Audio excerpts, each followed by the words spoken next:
ഇന്ന് ഉച്ചയോടെയാണ് അപകടം സംഭവിച്ചത്.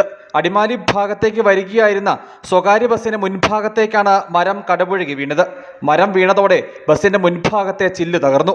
രാജാക്കാട് സ്വദേശിനിയായ ബസ് യാത്രക്കാരിക്ക് ചെറിയ പരിക്ക് സംഭവിച്ചു. ഇവരെ പ്രാഥമിക ചികിത്സയ്ക്കായി മാറ്റി.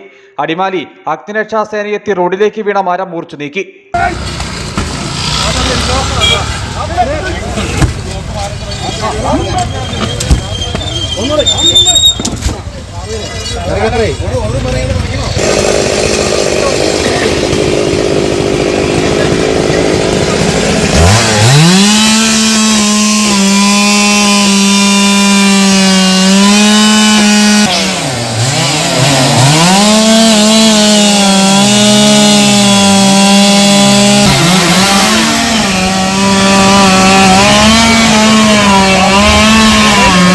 പാതയോരത്ത് ചുവട് ദ്രവിച്ച് ബലക്ഷയം വന്നു നിന്നിരുന്ന മരമാണ് ഓടുന്ന ബസിന്റെ മുകളിലേക്ക് വീണത്.